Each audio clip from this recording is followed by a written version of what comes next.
അത് ഒരുത്തനും അവന്റെ ഗ്യാങ്ങും. അവൻ ഒറ്റയ്ക്കായിരുന്നെങ്കിൽ കാണായിരുന്നു. ദേവ് നെർവസ് ആയിരുന്നു. ദിനേഷിന് എന്തോ കുഴപ്പമുണ്ടെന്ന് തോന്നി. നിനക്ക് എന്താ വേണ്ടത് പറ.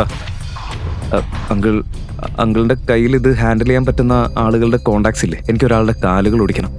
എനിക്ക് ആ നമ്പറും തരൂ, ഞാൻ അവരെ വിളിക്കാം. ദിനേഷിന് പെട്ടെന്ന് കാര്യം മനസ്സിലായി.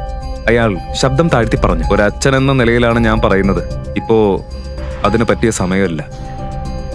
കാര്യങ്ങൾ ഇപ്പൊ തന്നെ ബുദ്ധിമുട്ടില്ല. ഇതെങ്ങാനും പുറത്തു പോയാൽ നമ്മളെല്ലാവരും ഫിനിഷ്ഡ്. ദേവ് ഇതൊന്നും കേട്ട് പിന്തിരിഞ്ഞു. അവൻ പറഞ്ഞു, അങ്കിൾ പ്ലീസ്, എനിക്ക് അവന്റെ കാലോ കൈ ഒടിച്ചാൽ മതി, അത്രേ ഉള്ളൂ, വേറൊന്നും വേണ്ട. അവന്റെ അപേക്ഷ കേട്ട് ദിനേശിന് പിന്നെയും അവനോട് നോ പറയാൻ തോന്നിയില്ല. അയാൾ പോക്കറ്റിൽ നിന്ന് ഫോൺ എടുത്ത് അവന് കൊടുക്കാൻ തുടങ്ങി. അവന്റെ പേരെന്താ?